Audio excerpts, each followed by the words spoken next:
And welcome everyone to Nerd TV for another RSR Next Generation Cup Series race. This time coming at you live from the simulated Auto Club Speedway, where this track is soon to be no more. Deconstruction of this actual facility is taking place as we speak. Super unfortunate to hear, but hopefully it becomes something even better, which is going to be a hard task to do. But either way, we're going to focus on this 2-mile facility here tonight for the final race of the 2023 RSR Next Generation Cup Series. 113 on the track. That's really hot. 78 degrees in the sky, though. So with that huge temperature difference, those temperatures will drop. The grip should pick up. And you got 55% humidity, partly cloudy, and no wind. So I think that's going to be okay for these drivers here this evening. My name is Jeremy Stanley, aka Jay Swifty, and to my right-hand side, as always, for the back half of 2023, Jason Rockefeller. How are you doing this evening? I'm doing good, man. I'm ready to watch these guys go on here at Auto Club. Should be a really great time here. You don't really see too much of this track really ran anymore, obviously, now due to the deconstruction of the place. And there we are finally. Dustin finally decided he was going to put us on camera. This is a very interesting place. Always awesome. And hey, I get to say there's Walter for once here tonight. So that's always cool to see. But yeah, man, this is one of my favorite tracks here. On iRacing, you can run so many different grooves all over this place. I'm really excited to see what this next gen car can do. Man, Dustin, our producer over there, putting the behind the scenes work with the software layout there, trying to turn our cameras on.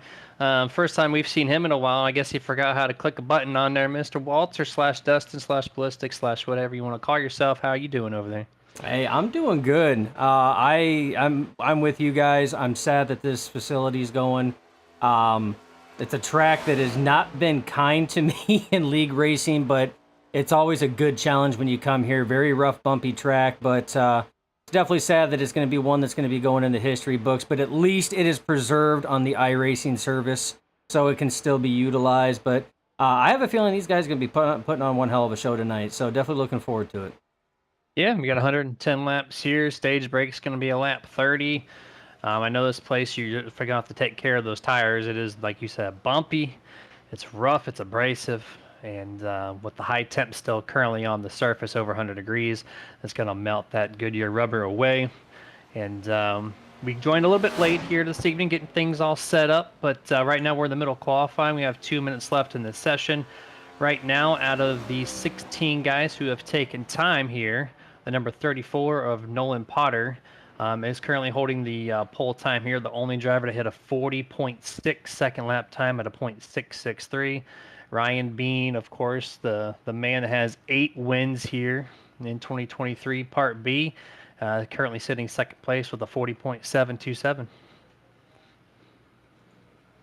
And you know something too, Jeremy, you have to perform well here tonight. And obviously, this is the second to last race of the season. This is the penultimate event here for 2023. And it's not just, this season and then we're going to the next season. No, this is it for the year. 2 races left. And if you want to perform tonight, if you're one of those guys in the final 8, you are going to have a good qualifying spot, and you're going to obviously have to manage those Goodyear Eagles here tonight with how abrasive this track surface is, how wide these restarts can get, how crazy they are. This used to be the place where everybody would go, you want to see great racing, you come here, you watch 5 wide on these restarts. It's going to be interesting. Obviously, Nate Campbell, last week's winner, at the Homestead Miami Speedway. He's already locked into the championship 4. So we already know one of 3 more guys one of 4 rather of these guys are already locked in. And you look at the point standings, obviously Ryan Bean, Blake Howell, Brock Potter, +6, +3, +2 from the cutoff line. Brian Fine, -2. Harold Watkins, -11. Catrone, -13. And Andrew Little, -22. So if you're any of those guys below that bottom 4, it's really close. Andrew Little, more than likely, Jeremy and Dustin, going to be in a must-win situation. Harold Watkins, James Catrone, they just need to completely outrun 2nd through 5th, obviously, need to collect stage points. I can't stress enough how important that is for them here tonight. And obviously, Ryan Bean, Blake Howell, Brock Potter, just go out and do what you've been doing all year long. As for Brian Fine, man, for a guy who we thought was probably going to be one of the guys to compete with Blake Howell and Nate Campbell, It's not looking too good for him right now. -2. That's going to be a really tight spot to see who locks into that 4th spot tonight. Yeah, it's going to be really intriguing to watch this race here with these points being the final race before the final round there at Phoenix next week. Live on Nerd TV Tuesday, 9 p.m. Eastern. And we are at race time here. So we're going to get our cameras off your guys' screen. And we're going to get this My Three Sons 220 presented by 213 Simware underway here. These guys are going to grid up here. And our producer Dustin is going to, turn those cameras around, or his camera. And we're going to go down the starting order here in just a moment for the My Three Sons 220. Presented by 213 Simware, of course. You see no one's loaded up here, waiting on second place to load up. And we'll get this thing rolling. And actually, let's get going now, because I think most of the other drivers have got the head nod there from Dustin. So we're going to go down this order. Nolan Potter's going to start P1. James Catrone will start in second place. Ryan Bean in third. Richie Coy fourth. Blake Howell starts in fifth. Sixth place will be Harold Watkins. Seventh, Zach Strenthal. Eighth place, Nathan Campbell. Ninth, Bob Fitzpatrick. And your 10th place starting car, and the number 17, Kevin Zelwadil. Rest of the 22 car field, you have P11 Andrew Little, practically a must-win situation for him. Brock Potter just needs to have a good night here tonight there in 12th. 13th, Michael Carter. 14th, Brian Fine. Remember, we talked about how this is going to be a very sketchy night for him tonight. He needs to run extremely well. Cabin Ruff, Adam Boughton, they're running 15th and 16th here. 17th and 18th, you have Michael Sheffield and RSR's own Anthony Ludi in that number 8. And obviously, Jerry Culver. He's starting there in that number 19th position in that 13 car, obviously. And then 20th, you have Stan Carnathan in the 82 machine. And then in the last row tonight, 21st, 22nd, you have Robert Fitzpatrick Sr. and Steve Potter in that 94. 100% here. Like I said, stage break is going to be at lap 30. So we know you can go a full tank run here on this race. And we got our cameras turned toward number 13, Jerry Culver. This race is called the My Three Sons 220, presented by 213 Simware. And Dustin, what we got in store for that? Yeah, so it's sad news in the RSR world and for the Culver family. Longtime RSR racing fan, and always caught every single one of the Nerd TV broadcasts. Sherry Culver unfortunately passed away last week. So that is why the Nerds have elected to do an impromptu name change to My Three Sons 220, presented by 213 Simware. Jerry Culver rocking a very special paint scheme with his mother on board. The Nerds, as well as RSR and everybody involved, extend heartfelt condolences to the Culver family and everybody involved. Definitely a fan that will be missed dearly on this. So with everything going on, always keeping Sherry in our thoughts and prayers. Yeah, 100% here. We're going to take our time, go silent here the remainder of this lap, and then we'll resume. And so we're going to give that moment of silence now.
All right, appreciate that. Here we are back. Microphones are live once more, and I see the YouTube and Facebook chats already starting up there. Ryan Chapman, part of our drivers that we broadcasted on Monday and Wednesdays, saying, "What's up, nerds? Best broadcast crew out there." It's a tongue twister for me for some reason. Ryan, I appreciate that very much. It's always good to hear compliments or any thoughts in general, so appreciate that shout out. And then Mike Martino the third saying, "Let's go Tri-State or Tri-State, however you want to pronounce that there." And we're about to get this race underway. Pace car should be dipping down any moment there, and there it goes. Take that really sharp corner for no reason. And we're going to see this number 34 Nolan Potter lead the way to the green flag here. Green flag is out. The My Three Sons 220 officially underway, and it looks like they're going to keep it 2 wide until about maybe 12th or 13th place. You see a couple cars starting to shift out, but a very calm start to this race here, Jason. Yeah, for sure. You just saw right there, that was Kevin Zavadil jumping out of line there, heading into turn 1. Thought about going 3 wide for a moment. He slipped back in line, back 2 wide. Not the crazy start or restart, per se, that you would see here at Auto Club. So everybody knows to keep it easy, but I'm sure, Jeremy, if we do have late race yellows and late race restarts, we're going to see these guys really fan out as you see them doing here off 4. Yeah, the top 2 here kind of separated themselves, and here we go. We got some good 3 wide racing. A little bit further on here, right in the middle, the 19 Richie Coy, who won his FTSR Cup Series championship literally last night, 24 hours ago. And now that he's going to put himself in a 4 wide situation here, which you can definitely do that here at Auto Club. And he gets clear of the 2 there on corner exit, which at this track, there is a lot more grip in that 3rd and 4th lane if you can utilize it correctly. You just can't abuse it because of the tire wear situation. Yeah, and really, Jeremy, you're not going to really use that top lane really until obviously a restart, or, in the long run portion of this race. You're going to see guys on restarts using that top lane if they could try to get around somebody. But really during the long runs, once you wear out those tires from being up on the bottom, you can make time up on the top just by backing off into the corner and then just ripping that fence. Kind of similar to Homestead, but not nearly as much. I believe we got one car going around nearly Michael Sheffield, really sideways through 1 and 2 there for a moment. I caught that with you there, Jeremy. Going to take a replay and see what happened here. Looks like he just got put in the wall, and oh my goodness, what a save. Yeah, he comes down across the nose of the 13, Jerry Culver here, and just turns himself into the wall. He gets a little overcorrected as he gets the second contact bump there on the right fender of the 13. And look at Tony Ludi, just has nowhere to go, smashes the outside of that car. And then Michael Sheffield does wall slap there as a rebound from hitting the 13. And but he keeps it going straight, and they go off the iRacing caution. So we're going to stay green. Yeah, and obviously great save there by not only Jerry Culver, but also Michael Sheffield and everybody else around them to avoid them. So that was definitely interesting. Could have brought out our first yellow of the night, but just not enough. And back up at the front, Blake Howell is right behind James Catrone, who, remember, we talked about needs a good night. Not necessarily a good night, but a great night. Even greater night, rather, there in that 38 machine. And if he were to pick up 10 stage points here at the end of these first 30 laps, that would be absolutely huge for him. But he would need these guys to shuffle around a lot more and have these non-playoff drivers pick up some points as well. Yeah, just a quick reminder on that. 21 back of the points leader, 13 back of being in the top 4 to start this race.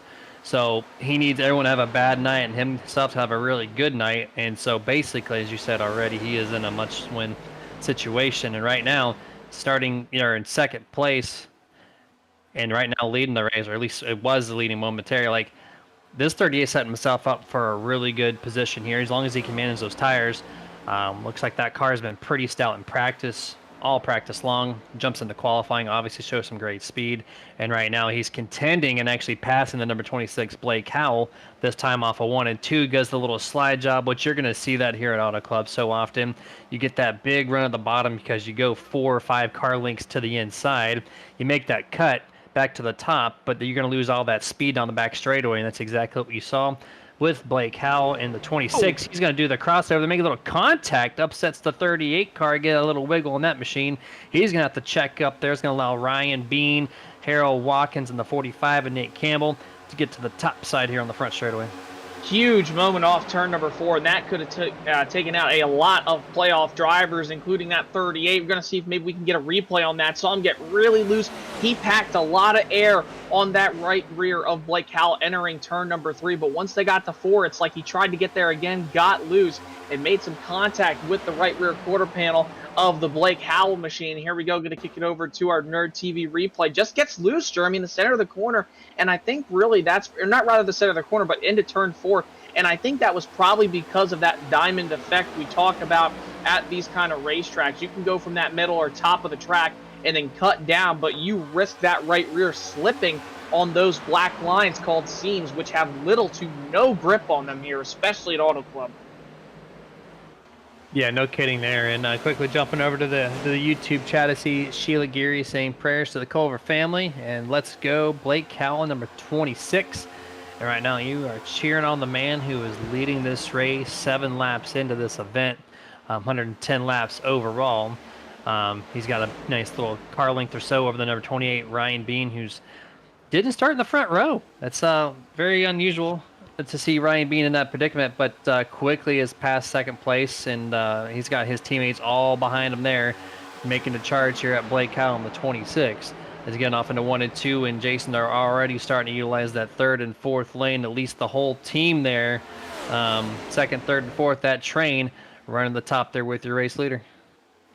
Yeah, and obviously that's just what you're really going to see here. Once you get into the later portions of these runs, you're going to see guys starting to use that top side like we saw. I'm surprised that we're really seeing it so early, but then again, this is Auto Club on the sim, and you usually see a lot of guys be a lot more aggressive here on these initial starts in the first few laps of a start or a restart, rather than you do in real life where everybody kind of gets spread out and gets calmed down. You have some passing here. But remember, too, Jeremy, not to mention the fact with how aero-dependent this car is, with the rear diffuser, with the air ducts in the front of this car, it allows an extremely high amount of suck-up rate to that back bumper off these corners. That's why you're seeing so many guys, in a sense, Jeremy, really race like as if it were a pack race. Remember the old Gen 6 550 high downforce package used to provide that, but ever since the next-gen car came about in real life and on the service, the draft is extremely, extremely important here. Yeah, it really is. I've done quite a few races in this next-gen car at Auto Club, and I can tell you that you want to put your car behind another car down the straightaway. You get so much extra speed. If I had to guess, maybe 4 to 5 mile an hour advantage on fresh set of tires if you draft someone down the whole front straightaway or back straightaway. So definitely, if you want to put yourself in a good passing situation, you want to utilize that draft, get yourself into a spot to where you can maybe make the move to the high side or the low side. And right now we're seeing racing all across the board. Our race leader is still 1-2. We're looking at the number 24 here. He's 2 wide here. We see some smoke coming off the wall. I don't know if there was some contact there. Looked like there might have been some contact with the guys just in front of this pack here. But right now, there's literally racing everywhere. And quickly, I want to make a mention on the Facebook side. I see Marianne Sheffield saying, good save, Jerry and Michael. That was from that contact about 5 or 6 laps prior. They did an excellent job there. But as Dustin is flying the drone camera around here, here's your top 3. He turns this thing around, and everybody is still racing pretty good right now. And this is a huge battle, obviously. Up here, you have all the top 5 drivers. Technically, you could put 4 since obviously Nate Campbell is already locked in. But with that being said, look at the aggressiveness of these guys here down this front straightaway. You're seeing 3, nearly 4 wide. You could throw a Richie Coy into the mix, obviously. Cracking that top 5 now. He's a non-playoff guy, but he wants to win just as bad as any of these guys. He's been having some good runs here. Not as dominant, obviously, on the Mach 1 performance side of things on those Mondays. Remember, that is an open race setup. This is a fixed series. Richie says, I'm not really that much of a fixed series guy, but he's gotten used to it a little bit more. We've seen him perform at a lot of races, but we've also seen him kind of just be a little bit mid-pack some of these races. Now he finds himself in the top 5, but he's stuck on that bottom outside the draft. Richie is getting used to this more and more, I can guarantee. He got his first top 3 at Watkins Glen, and then ever since then, he's kind of picked up. Oh, we got the number 26, Blake Howell, with some wall glue there on the top side of 1 and 2, trying to utilize that 5th groove, and just got a little too friendly with the outside wall. It's going to slow him down about 6-7 mile an hour in the center of the corner, and he got passed by 7 or 8 cars just like that. Blake Howell now trying to get himself back into the top 5. Yeah, and a great move there by everybody to avoid Blake Howell. He's actually oh my goodness, right there. Brock Potter put it right on his door. There's contact off the corner. James Catrone brushes the wall in front of some other guys right there off turn number 4. You see Brian Fine in that mix as well. Multiple drivers coming off turn number 4 up and into the wall almost. But that 26 machine, Jeremy, like you stated, had that wall glue effect into 1 and 2. And I tell you what, with how wide and sweeping these corners are here at Auto Club, it is very, very hard to get out of that outside wall once you do hit it. Yeah, 100% there. And they're still running 3 wide. You just saw it there, 1 and 2. Brian Fine there on the bottom, 26 Blake Howell in the middle, and James Catrone there on the top. Oh, Blake Howell gets a little loose there right behind the number 2 of Zach Strenthal. He does not wreck it, keeps it going straight here. He's going to get a good launch still even after that. On the inside here, 2 by 2. This is for 5th, 6th, 7th, and 8th place, where we see the 38. He's starting to fall back a little bit here just on this short run as we're just over halfway in stage 1. Yes, fall off big time. And Blake Howell, remember, he's one of those guys. He's not exactly safe. He came in +3 above the cutoff line. He needs all the points he can get with how competitive these last 8 drivers are here in this playoffs in the round of 8. Remember, compared to most leagues, sim series, and even real life in the top 3 national touring series in NASCAR, those guys race 3 races in a round. The RSR Next Gen Cup Series, they only run 2 races per round. This is the final race of the round of 8, and last week was the initial start of the round of 8 at Homestead. And obviously, we saw Nate Campbell go to victory lane. So it just goes to show you how important it is to pick up positions, pick up stage points. Every position and every point matters in these 2 races each round in the playoffs. And if you're Blake Howell, you're probably losing your damn mind probably, because you know all these guys in front of you are all playoff drivers. You need to perform the best. And if there's one time that you don't want to have an incident, it's now. 100% there. And Alexander Hodge, usually driving the number 11 car, he's in the YouTube chat saying, "Let's go, boys." Cheering on this RSR Next Gen Cup Series here at Auto Club. You're missing a good one here, sir. They're still running 2 wide all over this place. Even 1 and 2, it looks like they maybe want to go 3 wide, but then they get back to the back straightaway and they quickly all suck up to the outside wall. Going to utilize that pack drafting mentality. They get to turn 3 and look at them. They all scatter out once more. Everyone's still running 2, 3 wide through these corners and utilizing every single lane because each lane has its own amount of grip, and they are maximizing their cars right now. Oh, yeah, and this is reminding me, Jeremy, just like, obviously, I talked about before, the Gen 6 cars when they used to run here with the 550 high downforce package, and that was one of my favorite car track combos running here. Had a few wins here, not official stuff, but a few leagues I did. I really enjoyed running that Gen 6 package here at this racetrack. I know a lot of other guys would say otherwise, but I really liked it because I was able to rip that top lane when nobody else could, and I was able to drive it far down on the bottom, right on that apron in 3 and 4, and stick it right with my left front on that white line that's just above the grass. You see some 3 wide action for a second. That was Blake Howell threading the needle. That's replay worthy right there between Brian Fine and I believe Zach Strenthal there in the number 2 Air Jordan machine. That's replay worthy. We're going to have to see if we can take a look at that again. Oh, contact! Oh, James Catrone sideways. Able to save it, though. But here's that one replay out of 4. And, oh, my goodness. So tight, Jeremy, off 4. Yeah, Blake Howell saw the number 2. Getting up to the outside wall and maybe making that contact. So he made the heads-up move to run to the inside, makes the pass happen as he gets squeezed up there for that 3 wide situation. Thankfully, no contact amongst each other than the 2. There of Zach Strenthal to hit the outside wall. And then right before we kicked it to the Nerd TV replay, the 38 Catrone continuing to be loose. I can count probably 3 or 4 times I've seen that number 38 kick it sideways. So he's driving this car a little bit looser than some others here. Remember, it is a fixed setup. So everyone has different driving styles, but you're running the same exact car essentially. But it's amazing how different these cars can handle with just how differently you can tackle this 2-mile track.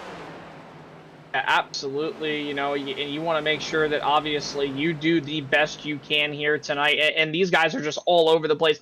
They know what's on the line. And think about it right now, Jeremy. This time by 8 laps to go in the stage. Every one of these guys has an opportunity to pick up 1 or 2 more playoff points than they would have right now. So they're going to race their asses off absolutely here these last 8 laps. And they need to. If you're a driver like Blake Howell, if you're James Catrone, if you're Harold Watkins, just to name a few, you have to go out there and you have to make moves, and it's got to come now. Yeah, there's a lot of shuffling, and we're starting to see how the tire wear is starting to play out. Richie Coy, we know on the Monday Cup side how well and how good he can save those tires and make a long run count for him. And this man started P4, dropped to P6 to save his tires, and now he's battling here for this podium spot, door to door, literally making contact here on the front straightaway. And they get to turn number 1. They're going to space out. That's going to be 45 Nate Campbell, 19 Richie Coy. It looks like Nate's going to get the better of Richie here through 1 and 2. But here we're going to go back to 3 wide here on the bottom, the 26. Blake Howell trying to make some more moves. Blake Howell trying to make as many moves as he can, like we talked about, down to the bottom, obviously. You see some more racing going on right in front of him. Brian Fine needs to have a great night tonight. Well, not a great night, rather, but a good night. And a good night for him could be finishing 2nd or 3rd, but he might have to win with how competitive this field is right here. Look at them flying down the front straightaway, 2 and 3, almost 4 wide here with 7 laps to go in the stage.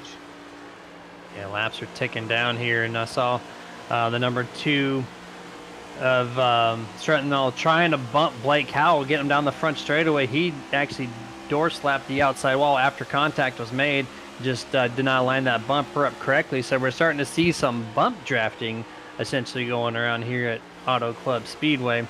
And we talked about it before the race, even before we went live, Jason. You said you haven't seen the next gen on the iRacing service at Auto Club, and this is exactly what I'm used to seeing. But right now, these RSR boys are putting on an exceptional performance right now. You don't know who's going to lead this race. It seems like every other lap there's a spot change for 3rd, for 2nd. Ryan Bean's the only stagnant one right now, but that might not be for long as the 45 Nate Campbell. I don't know, was that a wreck or was that a glitch? Either way, I think it was just a glitch. That looked pretty horrendous back there. As we're gonna kick it to the Nerd TV replay, rewind here, and yeah, just a little lag effect there. So that kind of caught my attention there. My gosh. That's got to be one of the oddest things I've ever seen. Look at that number 2 car. It's driving, it's flying, it's got no tow link in the back. That thing's got no front bumper. And then just like that, it's all right. But hey, back up at the front of the field, Nathan Campbell, Harold Watkins, they're battling it out. Watkins just able to take that race lead away from Campbell. Starts to slide up. Now Campbell, he's got the momentum. He's going to head to the bottom. Ryan Bean, though, he's going to be in the catbird seat. Side by side, 3 wide for the race lead. Down the back straightaway with 4.5 laps to go. Entering 3 this time into turn number 3. And these are all teammates here, and we've commentated about it multiple times. These guys don't act like teammates. They race each other like they're going for the win every single lap. They still hold 3 wide down the front straightaway. Ryan Bean's going to actually lose 2 spots on that exchange. Nathan Campbell is going to lead with Harold Watkins shortly behind them. Only 58/100ths of a second separated your first and second place car. 4 wide here. Brian Fine on the top, Brian Bean and Richie Coy there in the middle. As they get off corner exit here, they're still going to hold 3 wide. Jason, this is over a lap straight of 3 wide racing for the race lead. Yeah, this is absolutely crazy down the back straightaway. Oh, Richie Coy just chops off one of the Potters there, that being Nolan, into turn number 3. That could have been a wreck entering the corner, but it's not enough. They're still almost 4 wide off the corner. Zach Schrintenall in the wall right there, puts Blake Howell up into the wall. They're still battling this time. 3 laps to go in the stage, and it's still anybody's opportunity to go out here and win the stage race. Look at Brock Potter to the bottom, 3 wide for second.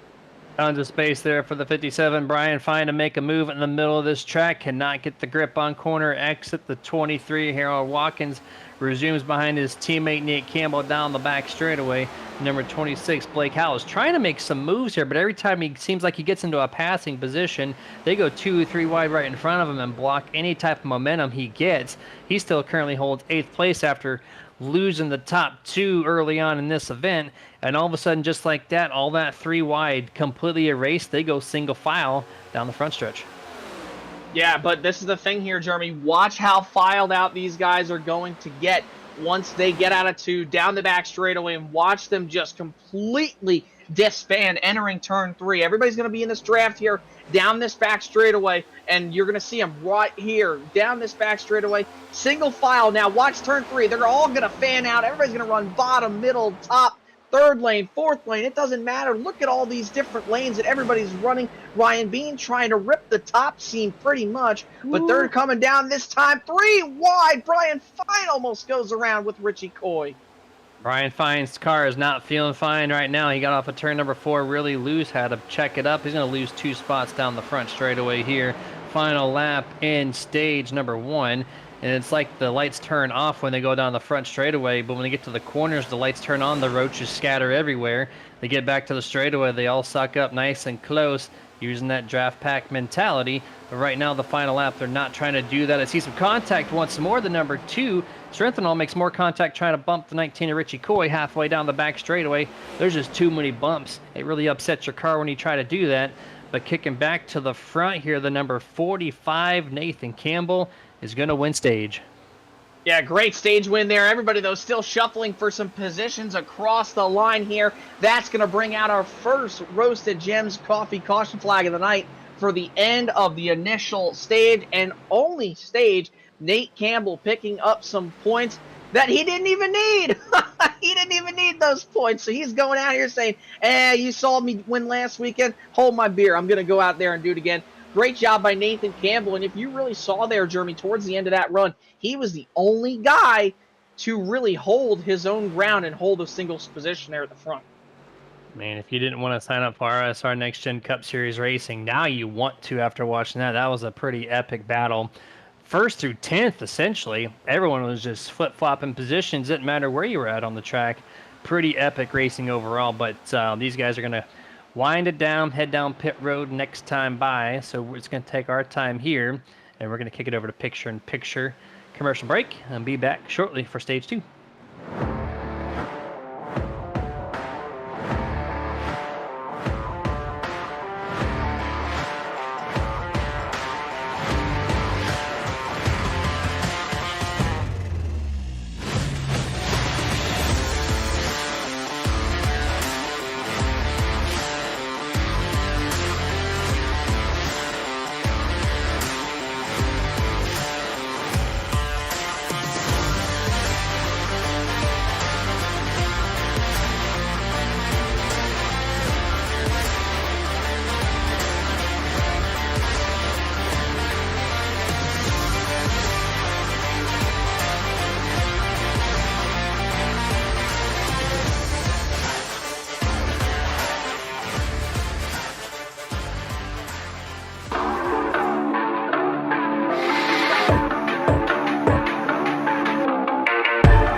And back to full screen here. We got just about 10 seconds so before we're going to see the green flag drop for the second time this evening.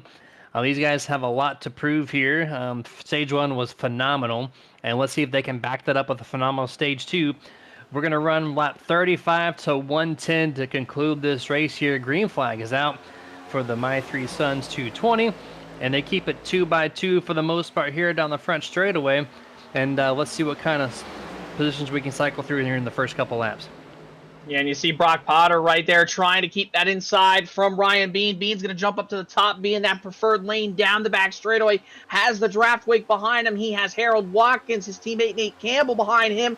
Bean's going to shift down to the bottom. He'll take the race lead by about a car length or two, while Harold Watkins tries to run the bottom scene here, trying to go through 3 and 4. Yeah, the top 4 or 5 really kind of keeping it calm right now. Richie Coy in the 19 trying to make some moves on the inside underneath Kevin Ruff. Just does not have the momentum, and he does not have the draft help. 99 Kevin Ruff will make the pass complete. They get to turn 1. They're going to fan out like they have been for the first 30-plus laps now in this event. 99 Kevin Ruff gets a little loose there in turn 1 and 2. It's going to allow Richie Coy to get back to the inside. We've seen a lot more side-by-side. It looks like the number 4, Brock Potter, he's going to get to the inside of the 26, Blake Howell here as they go through turns 3 and 4, mainly on the bottom. Yeah, down to the bottom, obviously. Everybody's starting to go single file. Look at this miss for a second, almost nearly 4 wide through the center of 3 and 4. That was Richie Coy. Kevin Ruff up 7 spots from where he started. He's finding himself up into the bottom part of the top 10, making up some ground pretty quickly and swiftly there. That number 99, best one tire machine down on the outside of this racetrack. He's going to have some drafting help behind him. 3 wide for a second. Just gets pinched by Zach Sprinthal. Clears that 99 off too. You guys are ripping the outside already on this fresh set of virtual Goodyears. Trying to get everything as we're going to go 3 wide once more. The 10, the 99, and the 2 fan out down turn 3 and 4 off a corner exit here. The 10 gets a little loose out and about and does not make any contact though. See quickly on the YouTube side, Sheila Geria complimenting on the 26's paint scheme. That's Blake Howell.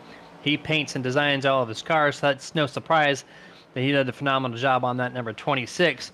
But look at this, the number 3 of Bob Fitzpatrick really squeezing the gap on the outside, trying to get to that 5th lane.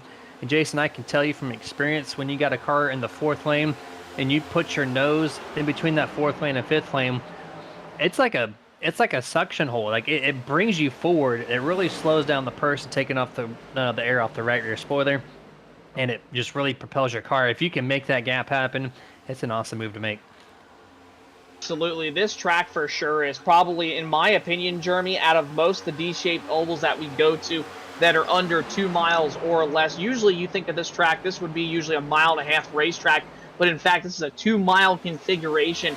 This track plays like a super speedway. It's like, put it this way, the best way I could put it, it's like if Atlanta was a super speedway without the super speedway package. That's exactly, I think, how this track drives. Obviously, 1/2 mile bigger than the Atlanta Motor Speedway. But with that being said, I think that this is probably the most air-dependent track that we go to that is in a D-shaped configuration that races like 1.5 miles. Yeah, absolutely. Michigan is another one of those tracks too, but when handling is more of a factor here at California than over there in Michigan, yeah, you definitely want to make sure things are buttoned up and keep all your fenders where they're supposed to be, because you need optimal downforce to get around this track. There's less banking than Michigan, so getting that downforce on the nose of your car is so detrimental to keeping your car up and running here. As you go through turns 3 and 4 once more, these guys are continuing just to fan out over and over. Not so chaotic as it was in stage 1, because this is a much longer stage, so these guys probably know that, but at the same token, it just looks like these guys are charging hard right now just because of all the different preferred lines around this track. Yeah, for sure. And I mean, everybody right now, like we've talked about here, the majority of these first 41 laps up on the board, everybody's running different lines all the way from the very top, to the middle, the bottom middle, the bottom. It doesn't matter.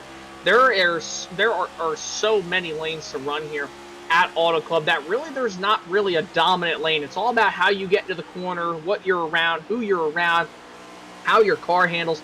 Obviously, this is a fixed setup, so you can get a little bit tighter than you probably want to. But just look at the runs that some of these guys are getting. Bob Fitzpatrick Jr. just threads the needle on Richie Coy to get up to the top side. Richie thought about throwing a block, wasn't enough. Bob now finds himself up into this top 6, now almost top 5 contention as he's trying to rip the top and almost go 3 wide with Blake Howell and Cabin Ruff. Still some great racing, almost 10 laps into this run. The 57, Brian Fine, moves up right in front of that number 45 and cut his run off just a little bit there. It's going to allow the 23 to get a nice subtle corner entry into turn number 3. They're going to stay single file 3 wide. 99 Kevin Ruff in the middle. Bob Fitzpatrick making some awesome moves on the top there. Richie Coy on the bottom does not have the preferred exit on that corner. He's going to back up and fall behind the 99 and the 3. Bob Fitzpatrick somehow just making some awesome moves early in this second stage. I'm noticing Jeremy too, I think probably because it's not a stage with some stage points on the line. We have to run all the way the distance till the end of this race. I mean, don't get me wrong, these guys are still racing aggressive, but I noticed that they kind of turned it down just a little bit on the aggressive level. Do you think that's because they know that they have to get all the way to the end of this race and they know that there's not going to be stage points awarded after these next 30 laps? Yeah, it's tough to tell right now. There's just so much moving around, and it just does not look like to me, Jason, that they're trying to conserve anything on the tire wear end of things. There's positions changing all over the place. See the 57, Brian Fine. He's going to pass the 23, Harold Watkins on the bottom. Clears him no problem, slides up the track a little bit, but he's still able to hold that ground there momentarily on the 23. Looks like everybody goes single file down the back straightaway this time to get back to turn 3. And it just looks like this time they're just kind of, it looks like they're just trying to settle in, Jason. Yeah, going single file right now. You're seeing some guys almost simultaneously, everybody hitting that wall. Off turn number 4, saw Richie Coy, I believe Bob Fitzpatrick Jr., Blake Howell hit the wall. Lots of guys, but everybody kind of getting single filed out now, knowing that they have to go the distance. Still some aggressive driving up towards the front of this field, especially going for the lead. You see Brian Fine underneath Harold Watkins, or actually up on the top side of Harold Watkins down this back straightaway. Cabin Ruff, though, following in tow behind the Watkins machine, entering 3 this time. As they're kind of single filed out here, turn 3, I'm going to give a quick shout out to the series sponsor, Best One Tire and Service. If you're looking for a one-stop automotive repair and tire shop, Best One and Tire Service helps you get the new tires, tire repairs, and auto service you need from the people you can trust. Check out where their nearest location is to you by visiting bestonetire.com. Jason, they're still going 3 wide here this time. As soon as I said they're going to take it easy, here we are. Blake Howell at the top. He actually gets loose. Blake continuing to slide the rear tires of that Chevrolet Camaro around the corners. He's going to fall in suit in 4th place. 99-19 still side by side. Brian Fine still trying to put himself back to the lead as he got filed back to 3rd underneath the 45 now off turn 4. And here comes Nate Campbell. Oh, and Watkins just slides up and right in front of the Nathan Campbell machine. Slams the door pretty much. Brian Fine came back into the draft. Now he slips out of it here, entering 1 and 2. He'll look down to the bottom of the racetrack. You have Bob Fitzpatrick Jr. behind them. He's ripping that top side, trying to go 3 wide. He's probably going to get an advantage on Blake Howell, but just not enough momentum to go down to the bottom. He had Richie Coy and Brian Fine down there. Everybody, though, still going everywhere on this racetrack through the corners. Yeah, it's really impressive to watch here as Brian Fine slipped back a couple spots there. But look at this 26, Blake Howell. He's finally able to make the moves he needs to get back into podium position P3 for that number 26, right in front of Bob Fitzpatrick, who's doing an amazing job. He's up 5 positions from where he started 48 laps ago, and they're going to be fanned out 4 wide here on the front straightaway, or turn 1 and turn 2 rather. See Nate Campbell, he thought about sliding up in front of Blake Howell, just not enough momentum there, and down the back straightaway, Here they go. Blake Howell has a huge run on this 23 machine. Going to dive it down to the inside. Going to throw a slider possibly, and he will, but he'll hold and maintain the bottom. Knew that Watkins was going to try the crossover, and Watkins is there right to the left rear quarter panel of the Blake Howell machine and down to the start-finish line. A dead heat for the race lead as Watkins leads that time at the line. Keely Gear probably excited to see the 26 back to the front here, at least contending for the race lead. And the number 3, Abad Fitzpatrick, gets around Nathan Campbell, so he's in podium spot. He's running the outside right behind the 26. Corner exit turn 2 down the back straightaway. The 26 is now going to take sole possession of their race lead. Harold Watkins shifts up to the top momentarily, gets a nice arch corner into turn 3 and 4. The number 3 seems to be the only one here in the top 5 to run that outside of 3 and 4. Gets a great run, almost makes contact with Brian. Now he's going to have enough room to dip down. He's going to go for second place. That was a hell of a sequence of moves from the number 3 machine to be able to keep it digging up on that top side of the racetrack and almost get into Brian Fine. Then with a crossover move on Watkins, sends him back from 2nd to 4th. Taking a look for run back to the Nerd TV replay. There's the crossover you see right there. We're going to VHS rewind this thing there, and you're going to see this number 3 Kiss machine off the corner. He just throws it in there and then goes for the crossover move, gets right to the back bumper of the 23 machine, pulls out a line at the best time he could, and obviously that propelled him to go into that second position while everybody else fought back behind him. And he cut that gap so close, he almost made contact to the 23's back bumper when he made that crossover. And just like that, though, the 45 who got passed and put back to 5th just 2 laps prior, he's found himself back up into this battle here. Going to get underneath the 26, and he's going to battle now for the race lead. So don't count anybody out. There's just so much cycling out through this field every single lap. It is quite impressive, utilizing all the draft. Right now, the top 3 got a 3-car separation over 4th on back. Richie Coy is going to be leading that little pack there in 4th place. Yeah, let's look here on the onboard camera from Richie Coy from the hood view. Watch how much he's going to have a nice draft down this back straightaway. He's got nobody around him. Had to go down to the bottom right there, but watch the momentum he's going to get here up on this top side if he's able to slip back in behind this 3 machine, because everybody's running this top. He is not going to get the best run off this corner here, but watch how much he sucks up to the back bumper of this 3 once they get down this back straightaway. He's getting there. He's getting there. He was drifting back a little bit, but obviously was still able to stay in tow. If he would have pulled out a line, got on the bottom, Jeremy, right there, that 3 machine would have been going and probably would have pulled out to about 2, maybe 3, 4, even 5. Heck, I'd like to say even 6 car lengths ahead of that 19 if Richie Coy wasn't in the draft. Yeah, looking at the 4th or 5th place car, if you're an F1 fan, that's called the DSR train, or DRS rather, where you're just kind of drafting each other down the straightaway. He made some ground, just a skosh, but if you compare more so 1st to 2nd place is where they get the huge advantage because the leader has no one to draft, right? So he's eating up all the air, breaking all the air for the 2nd and 3rd place cars. So Blake Howell right now is in the best spot to make a move if possible. And we're going 2 wide here, the 19 underneath the 3 of Bob Fitzpatrick. See what he can't do on corner exit 4. Looks like he's going to maintain 2 by 2. Richie's going to utilize a little bit of side draft. Cannot get enough momentum to hold that spot. He's going to cut right in front of the 57 to get ready for turn 1. Yeah, and Richie's right now going through that middle of the racetrack, trying to propel himself to go further out ahead of Brian Fine, but he's going to get right to that 3 machine. Not enough to get to the quarter panel off the corner just from running that bottom side, but they're still all in tow right now, running in that draft. And this 3 machine, Jeremy, I want to say in 1 and 2, he has got to be the best at running that top side. But over these last few laps, I've been noticing this 3 car slipping a lot more off the corner like he does right there off turn number 4. Yeah, a moment there as they try to get back to where they were down to the end of the front straightaway, still side by side, 19 and the 3.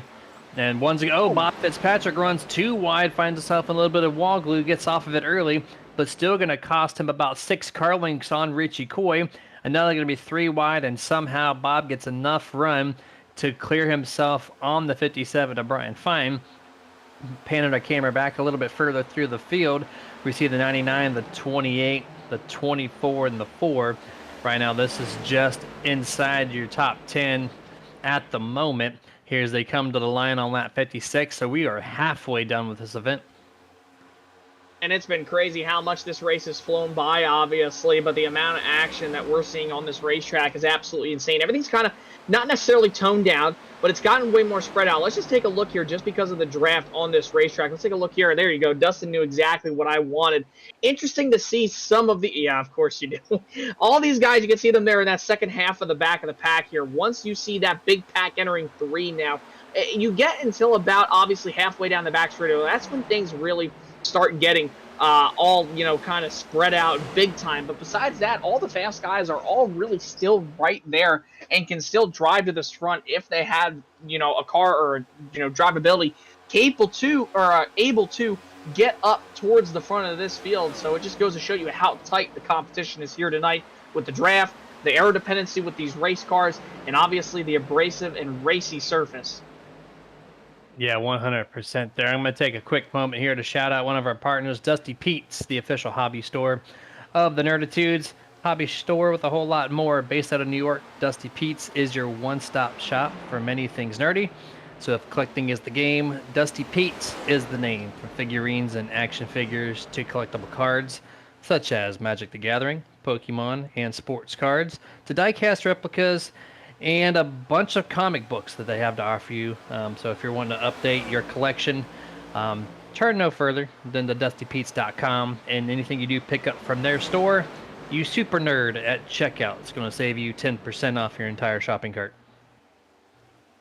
And a lot of guys, though, still really sliding up in front of one another. I think some guys are probably thinking to themselves, if we draft enough and stop racing side by side, we could probably catch some of those guys. I mean, you think back, Harold Watkins right now, he is almost a second and a half, actually a little bit more than a second and a half off those race leaders. Richie Coy right in between those front 2 cars that are really just still running top 2, and they are going at it right now currently. Just running single file, but Blake Howell just running up on the top side of this racetrack, and I mean, doing a great job. Both him, Nate Campbell, they have some very fast cars here tonight. They definitely got some long-run speed in that Toyota and Chevy. Yeah, they absolutely do. I see Sheila Geary back on the YouTube chat saying, keep it going, Blake. Blake's still doing an excellent job running right along the number 45's back bumper now for a handful of laps. And they have really separated themselves over third place Richie Coy. They got about a 8 to 9 tenths of a second lead over third place. The 26 is going to break the draft momentarily, though. That's going to bring in the 19 just a touch there and everybody else behind them. So the 26, if you're not going to make the pass, I don't advise to dip down like that down the front straightaway. But through the corner, that's different. Oh, Blake Howell gets really loose in the center and has to check up there on corner exit. He's going to lose about 3 car lengths to that 45. And now it's going to bring the draft a little closer now to the people behind him. Yeah, and you just see right there with these guys battling side by side and going at it for these race leads. And also just really running multiple different lines and lines that might be a little bit slower than these guys behind them. They have caught them a little bit in about 0.2 of a second. Richie Coy and Ryan Bean have caught. And Ryan Bean's going to close in here on Richie Coy very, very shortly. I mean, he's got Brian Fine giving him a little bit of an arrow push down this front straightaway.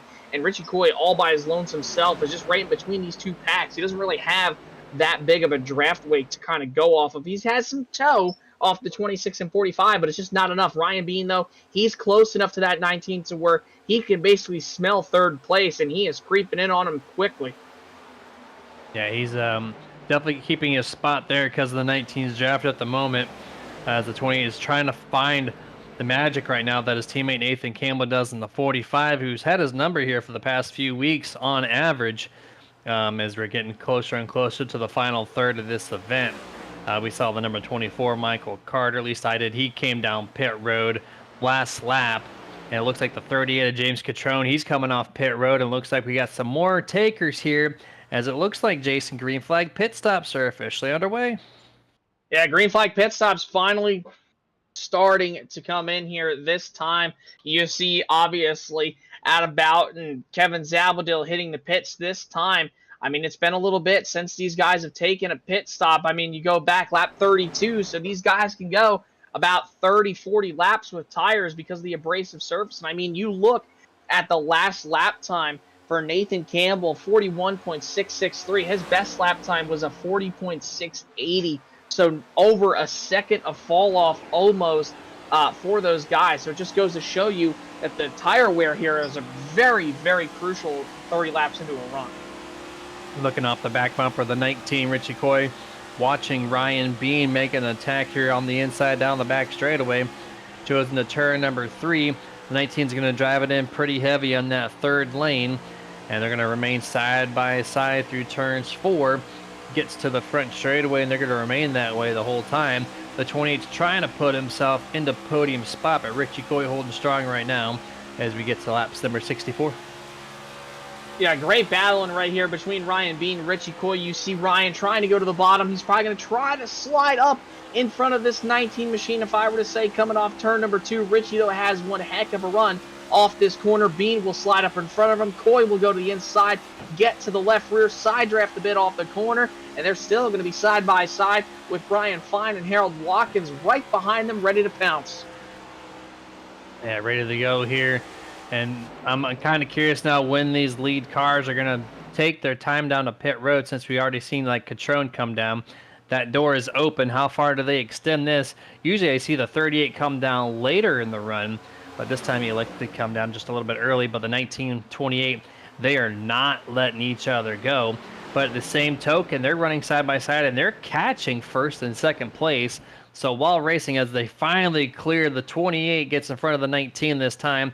But here we go. And then we got Brian Fine right to the back bumper of these guys here. Richie, he's not giving up, though. He's going to make the attack one more time into 3. Great moves here by the 19, the 28, and Rich is going to slide right up in front of Ryan Bean, but Ryan has the momentum to carry off turn number 4 to get side by side with Coy, and they're still side by side. Bean now going to be able to clear the 19 machine as Richie ducks in line. Bean thought about breaking the draft quickly, but knows that the guys behind him are coming fast here, going through 1 and 2. They have let that second and third pack catch them, and here comes James Catrone. He's one of those guys, came in a couple laps ago, 2 laps down, but you could just see how much, Jeremy, fresh tires means on one of these race cars. Yeah, 100%. You're going to watch James Catrone just fly through these guys, no problem whatsoever. But that flip of the coin, if they come down soon, it's going to reverse everything, and you just have to make sure you don't run qualifying laps on the tires right now, feeling like you're Superman, going down the front straightaway. These guys are still reeling in your race leaders. Ryan Bean is only 2 or 3 car lengths away from second place Blake Howell. I just see James Catrone get to the inside of Ryan Bean, makes a quick pass. He's going to look to the inside now. Blake Howell, as he has to move up the track on corner exit. This is going to help Ryan Bean. Does he make the attack into turn 3? And he does. Yeah, it comes down to 3. He thought about going 3 wide for a moment, but he's going to use the fresher tires of the 38, use that draft of his down into 3, line them up side by side with Blake Howell. Howell's loose off 4. He nearly hits the 28 machine off the corner. Switcheroo, crossover from the 26, while the 28 moves up in front of the 19. Oh my goodness, what a battle between these 2 and 3 drivers off 4, now into 1. Blake Howell has just been so loose all race long. We've seen that from lap 2 or 3, and now we're on lap 68, and we're seeing the same effect here from this car.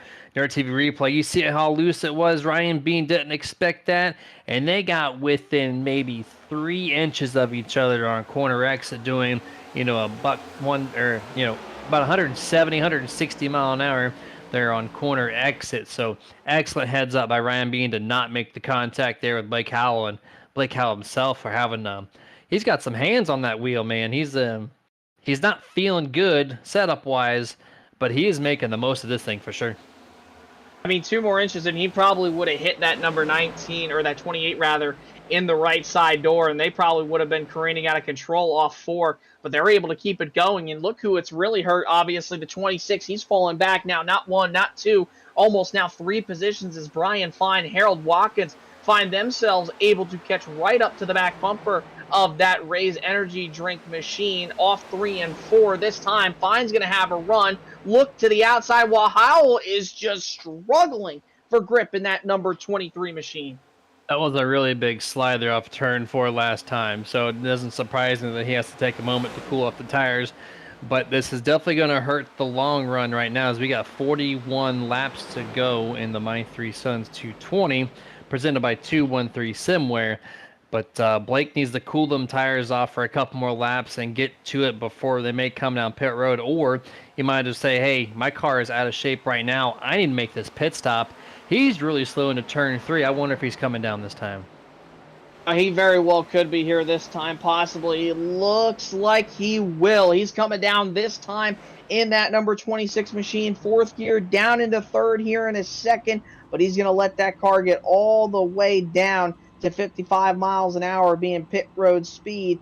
And you can see him right now coasting down the long straightaway. And also you see the number 2 machine of Zach Schrintenall. He is right behind them, Bob Fitzpatrick Sr., whose car kind of finally faded away from him there in that second part of the run. So this is the money stop for some of these guys. We're going to have to see who comes out on top at the end of the cycle.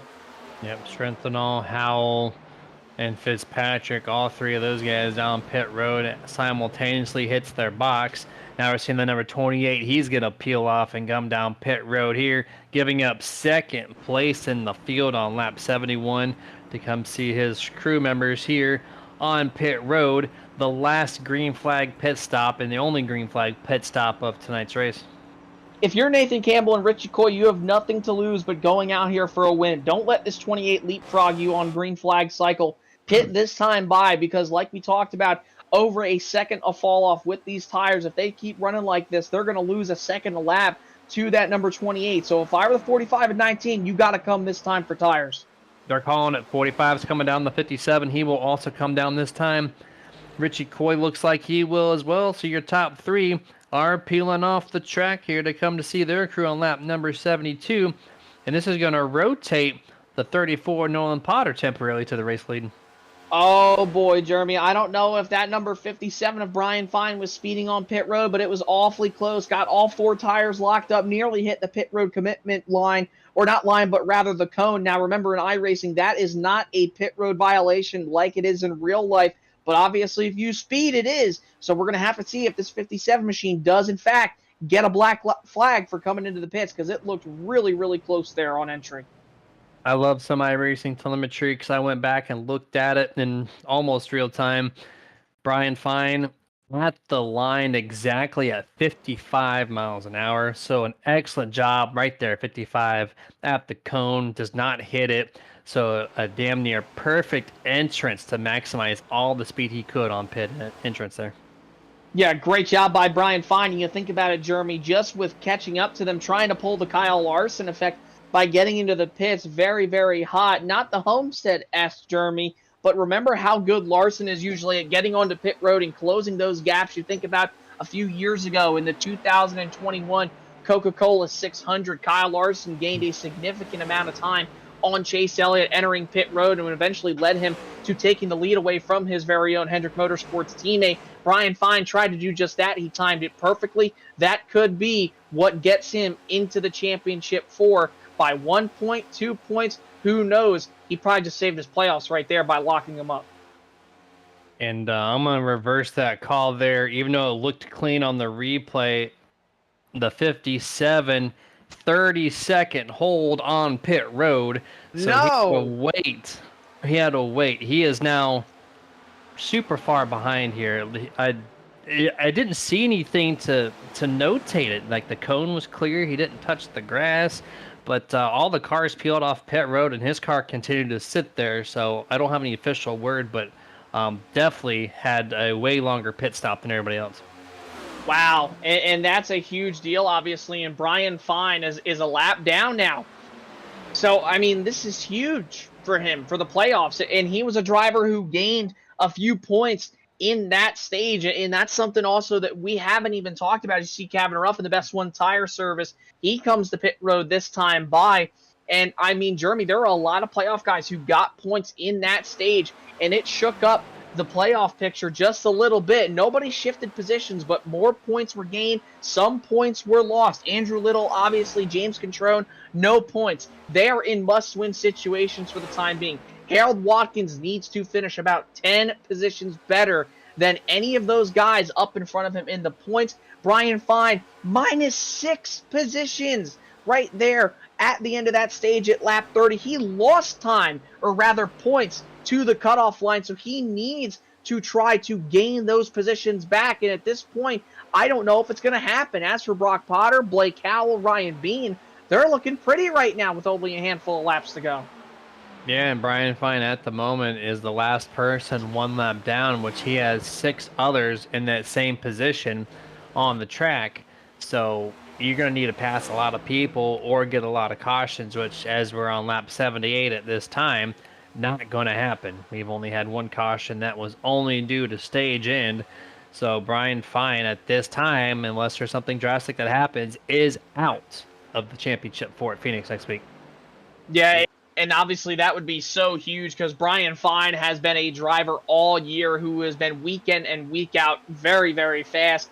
2 wins this year. You look at his stats. He has 7 top 5s, 9 top 10s out of 17, or make that actually 14 starts. So half of his starts have all come in top 5 positions, and obviously more inside the top 10. So Brian Fine wanted to have a good race now. He's going to have a stellar race if he wants to make that championship 4.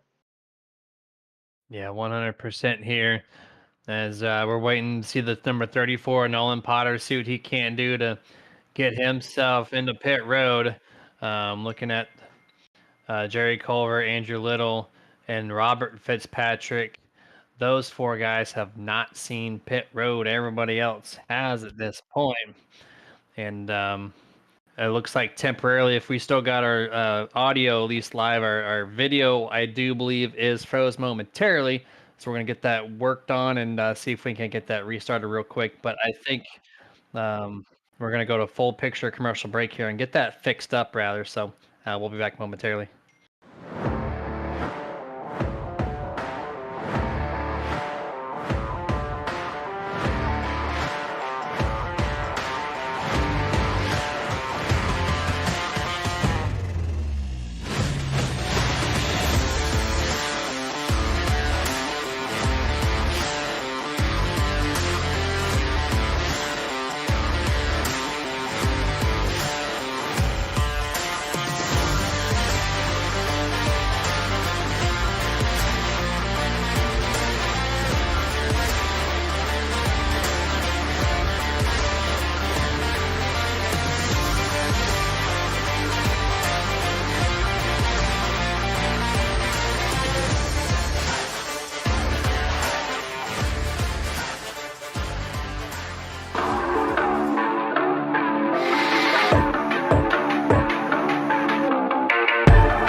And back to live action here for the My Three Sons 220, and looks like we had our iRacing simulation crash fixed, and we are back live here, resuming on lap number 82 of scheduled 110, so just under 30 laps to go in the second to last race of the 2023 season.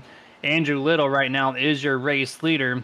Robert Fitzpatrick second, and then Ryan Bean is the first person that's going to be leading this race after the 68 and the 48 do make themselves down pit road. So right now, after a cycle, Ryan Bean will be P1, Richie Coy P2, and Nathan Campbell will be your third podium spot. Yeah, this is huge. And Andrew Little now coming into the pits, this time by, I believe, actually. And Rob Fitzpatrick Sr. going to pick up this race lead from Little. I guess Andrew Little didn't want to wait more than he probably had to. Was about right on the fuel number, I'd say. And I can say the same thing probably for Bob Fitzpatrick Sr. because I mean the fuel run here is about what, Jeremy, 50 laps, I'd say, maybe. I mean they're really flirting with it right now, obviously, but you know I mean it's close for this number 48 machine. I'd imagine he'd have to pit pretty soon. He's obviously banking on a caution. Yeah, we've seen James Contron do this quite a few times over the course of 2023 since we've started calling them at the first Atlanta race, and it's worked, I think, once, maybe twice for that strategy, but for the most part, and especially tonight, and Jerry Culver as well, it's worked for him in the past. But this race, Jason, after these pit stops, is just so spaced out. There's really not any hard side-by-side battles going on, I do believe, around this track at this time. And so the call for the caution is basically non-existent unless some fluke of a thing happens on the track. So if I'm the number 48, you've already got your lap planned. Might as well just come down pit road now. Yeah, for sure. No doubt about it. Oh, he's out of gas. Down the back straightaway. Robert Fitzpatrick Sr. shaking the car out of fuel. Heading into 3 and 4. He stretched that thing all the way to the end of his fuel run. Remember, pitted last on lap 32. It is lap 85. So it has been more than 50 laps since he last pitted. That is huge. But he's going to coast down to pit road. No caution, no nothing. And Ryan Bean is going to resume as your race leader. As you go in their TV replay, we see the 38 make contact, and oh, he gets turned after coming off the wall there. So James Contron causing himself some issues, hits the inside wall again in that really weird configuration of walls there down the back straightaway here at Auto Club. And that is one of your championship contenders. And you see the second contact, or the second replay of the contact rather, slides down, directly pancakes that right side of his car, and then right rears the second part of that wall there. So implications there for the 38 of Contron. Yeah, absolutely huge. And we have a new race leader. Check this out. Richie Coy trying to complete the first ever win for himself here in the RSR Next Generation Cup Series, with your Mach 1 Performance Cup champion in FTSR on Monday night yesterday. And he's trying to make himself feel good by getting another win here tonight for, obviously, the RSR Series. And he takes the wheel away from Nathan Campbell, and all these guys in first, second, third only pitted a lap, between one another, 72, 71, and 72. So Richie Coy doing a great job right now out front. And there was the pass there for the race lead, and I'm kind of worried if the 19 may be going a little too hard in the paint, a little too early. He had a decent gap between him and Ryan Bean before the 68 and 48 cycled through pit stops. They did that, and all of a sudden the 19 caught Ryan Bean like he was sitting still, and now leads this event. But the draft is keeping Ryan Bean in the wake, and Nathan Campbell, his teammate as well. 3-car battle all of a sudden for the race lead.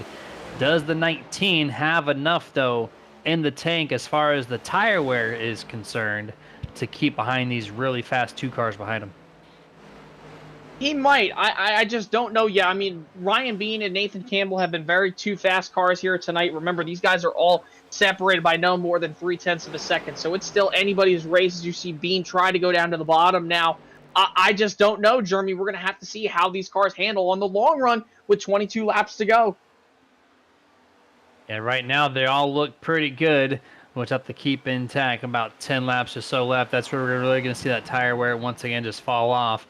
And we're going to see the separation of who did well and who did not for tire conservation. Coming off turn number 4 here to get to lap number 90. So it'll be 21 to go at the line. And they basically all run the same exact lap time, keeping their distance real close, as the 45 is going to try to make a pass on his teammate Nathan Campbell, trying to move back to P2. Yeah, Nathan Campbell going to slide right up almost in front of Ryan Bean, and Bean gets a little loose on corner exit. This is just helping out Richie Coy a little bit, but Bean's going to have the advantage down to 3, having that draft wake from Richie Coy. Coy will go down to the bottom to chop off the 45's momentum. They're both going to slide up the racetrack, and Campbell is going to get the switcheroo done on him almost from the 28. Thought about going to the bottom, just not enough as they let Richie Coy get out to 0.4 of a second. Yeah, that one swap there costs a little bit of time from second and third place to your race leader. I would imagine this is going to get closed up a little bit as Nathan Campbell just seems really stout right now with the line that he is choosing to run here around Auto Club. He loses a little bit there on corner exit 2. That's because he ran down toward the very bottom. But when he gets back to turn number 3, I think this is where you're going to see the 45 make some ground up. And slowly but surely, I think he's going to take his way a little bit closer and closer. But Richie Coy, though, still holding on, doing an amazing job here for, as you said earlier, some guy who's still not used to these fixed setup races. Yeah, doing a great job right now. Richie Coy is, obviously, and like we talked about, he was a guy who said, I'm not really used to this fixed setup stuff. I'm more used to the open stuff, and that's what I like, but I'm starting to learn how the car is handling, and I'm getting used to it. Sure enough, it looks like he has found his comfort zone here tonight at Auto Club. He's got the car number amount of laps to go. You got to be feeling good if you're Richie Coy right now. Yeah, I mean, just coming off a championship victory 24 hours ago, less than 24 hours ago, technically, and now you're running in a really, really good chance to get podium. If not, this race win still leads the thing 18 laps to go. He's going to start moving around the track a little bit, but you're just not going to break the draft unless you make some quick movements, which then you're going to slow yourself down, so that won't make any sense. Gets down to turn 1. The 45 is going to make the attack, or at least try to. Gets a little loose. Nate Campbell has to dog walk it up the track. It's going to cost some momentum. The 19 is going to keep the lead on the backstretch. And it gets a little sideways there off the corner, but was able to maintain it and keep it going as they head down into 3 and 4. Coy gonna hold the bottom. Campbell's gonna run up at the top of this racetrack. Gonna get forward momentum here as he's right behind Richie Coy now. He's closed the gap, trying to look down to the bottom, possibly entering the corner. We'll see what the 45 does here in the 1. I think Ryan Bean is enjoying this view, watching his teammate work the 19 a little bit to maybe get his tires a little overdone, and he's going to make the attack later on this race as we got 17 to go. There's he side by side down the back straightaway. The 19 is going to barely be able to clear, makes a slight move down. He's going to push Nate Campbell down the track a little bit to avoid that contact. Gets to turn number 3. They're going to flip-flop 19 to the bottom, 45 into the second groove here. We're going to see a great run off corner exit. It's going to be choked up momentarily by Kevin Zabladil in the 17. And here we go, back to the bottom. Nate Campbell going for the race lead once more. 3 wide now for just a moment. Zabladil's going to be right on the outside of them here, entering 1 and 2. He'll back off. This gives an opportunity to Ryan Bean behind those 2 drivers to get a better arc down through 1 and 2. He's going to slide up right behind Richie Coy as Coy now heads down to the bottom, battling Nathan Campbell for the race lead into 3 again. Yep. On the attack here, Richie is not letting go, trying everything he can as he's going to slide up just a little bit, going to force the 45 to move out of his lane. It's going to momentarily check up that momentum. Dead heat to the line, and I think the 19 has the nose by 21 one-thousandths of a second. The 19 leads that lap this time. A great right there for obviously the 19 machine, but really you could put these guys under a blanket, and it has just been amazing. And Richie Coy continuing to be loose. And here comes the 45 once again down to the bottom of the racetrack. Shades of 1 lap ago. Ryan Bean going to run the very top here through 3 and 4. We'll see what kind of run he has off turn number 4 as Campbell clears Coy for the race lead. Sideways in front of the 19 for the race lead in Auto Club. 19 loose last lap. Now off of turn 4, the 45 is going to be loose. Ryan Bean gets a hellacious run off of turn number 4. 3 wide for the race lead coming to turns 1 and 2. 19 and Richie Coy has to check up. Not the preferred groove here when you're 3 wide on corner exit. He's going to lose both spots. Teammates from Stealth Motorsports, Nathan Campbell and Ryan Bean, are going to be side by side head to turn 3. And down into turn 3 they go. Ryan Bean going to slide it down in there, right in front of Richie Coy, trying to get in front of his Stealth Motorsports teammate. Not enough. Campbell's going to have the drive off the corner. Richie Coy trying to figure out who to get behind to draft with.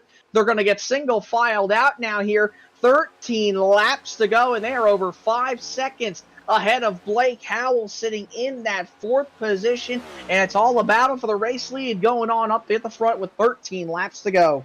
Richie Coy now following the 3rd. He's going to have to regroup and give his car a slight break and make one last effort here in a few laps, the teammates from Stealth Motorsports are going to be running nose to tail to turn 3 and 4 on the upper half of this track, and they got to run each other hard. The 19's got to take advantage of it. He's going to get a nice little run through the bottom of 4, just unable to get to the back bumper of Ryan Bean. Down the front straightaway, Ryan's going to take another stab at his teammate here to get to the start-finish line. 15 one-thousandths of a second separate the first two. Yeah, down to the bottom, you see Ryan Bean trying to put that slide job on that number 45 here off turn number 2. He's going to do just that, and oh my goodness, Campbell, what a save off turn number 2 in front of the Richie Coy machine. That could have been detrimental, but they're still racing hard up at the front. Ryan Bean protects the top. They're going to go 3 wide for the race lead entering 3. The 45 is going to shortcut the run from the 19 on corner exit. It's going to stunt any momentum that he's going to get off corner exit. And then they go back single file. This is really going to help Ryan Bean get about a 3 car length separation over his teammate in the 45 right behind him. We're on lap 100, 11 laps to go in the My Three Sons 220. Great battling between these 3 drivers, 3 of the best in the business here as Ryan Bean gets a little bit loose off turn number 2. It's going to give Nathan Campbell an advantage to slip into the draft and try to close in just a little bit, but it's not enough as they head into 3 and 4. The 28 still trying to pull away with Richie Coy pouncing on this 45 here coming off turn number 4. He'll get to the bumper nearly as Campbell loose not once but twice off turn number 4. Richie's doing a good job holding the bottom of the track to kind of keep those tires as cool as he can, as the 45 and the 28 are moving around the track to find the grip. Right now, Nathan Campbell likes it a little bit higher. As I say, the 19th holding the bottom. I'm going to scratch that. He moves up to the upper half of that 3rd seam on corner exit. Here's going to help him maybe get a look to the inside of Nathan Campbell, and he does. He's going to try to take a look side by side entering 3. Yeah, and you see the 19 of Richie Coy trying to head to this bottom here, like you said, Jeremy, on Nathan Campbell. Will he be able to slide up in front of him? Just not enough yet. Campbell still able to hang tough up on the outside, but yet again, like we saw shades of last lap, you saw the 45 wicked loose off the corner, but was able to maintain. He's still in the draft wake of Ryan Bean, but the more these guys get side by side, the better Ryan Bean has a chance to pull away, and he has about 5 car lengths of a gap between himself and the 45 and 19 here in the closing laps in California. Richie Coy with a big wiggle there in the center of turn 2, has to check up a little bit more, falls now behind the 45 once more. And the 28 and the 45 are obviously working together. When the 19 made the move, the 45 stayed directly behind Ryan Bean's wake, able to keep that run non-existent. Coming to line this time with 8 laps to go. They got about a 4-car separation there for 1st and 2nd place. Great moves right now up at the front of this field here with these drivers. And really, if you're a driver right now like Blake Howell, you just got to think to yourself, man, what do I got to do here to try and make sure that I can get out there and run my race and pick up a victory? But with that being said, if you look right now, if you were to look at the points, if we did have them, I mean, he is in right now. I mean, all the guys who were at the top 4 in the standings at the end of that stage are all your highest drivers right now in the running order. So if this race were to end right now, your final 4 would be Nate Campbell, obviously locked in on a win last week, Ryan Bean, Blake Howell, and Brock Potter for that matter. So it's getting down to the nitty-gritty. If you're a driver like Brian Fine who would need a yellow desperately, you got to be praying and hoping it's coming soon. Number 3, Bob Fitzpatrick had some issues on corner exit turn 2 on his lap 102. You see him on pit road right now. He had a broken right toe link On the front side of that car, as he got wicked loose and slammed the outside wall. 68 Andrew Little had a crazy view of it, had to go below into the apron portion of the track just to avoid the number 3. But it was a one-car incident. B-State green flag here. We're on lap 105, 6 laps to go here in this event.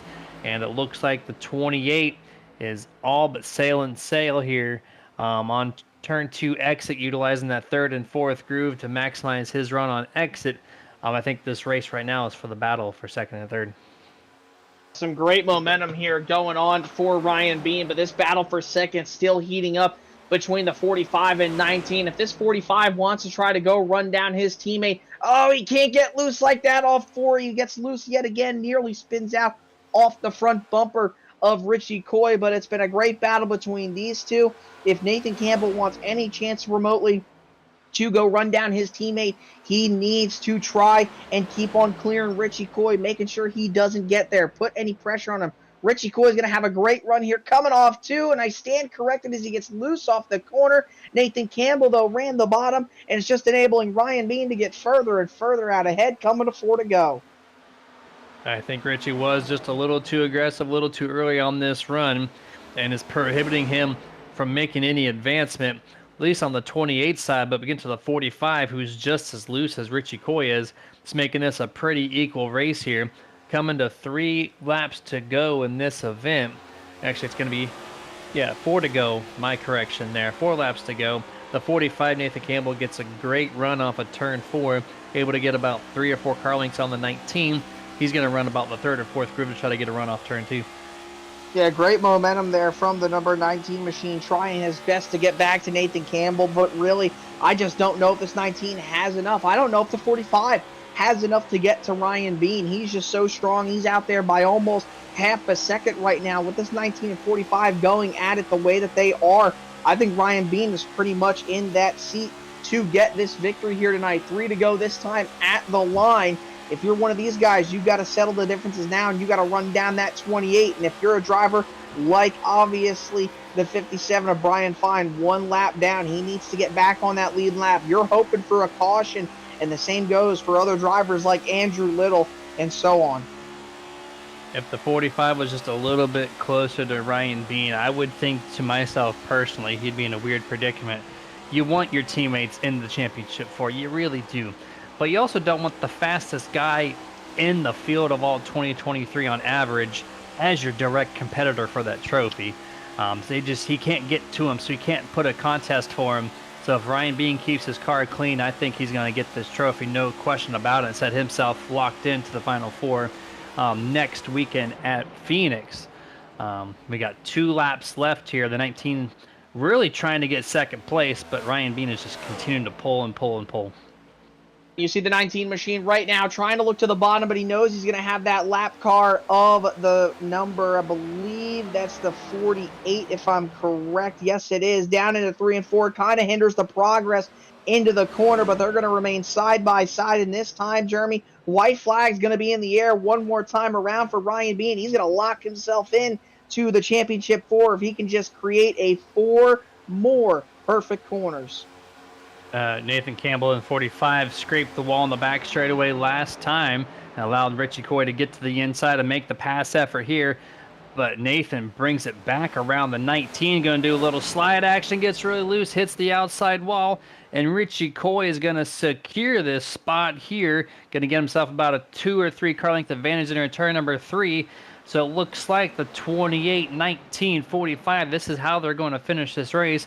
Going to Ryan Bean here, turn number 4 for the 9th win in 2023 Par B. Congratulations, Ryan Bean, on the victory and moving yourself in guaranteed for next week's championship race.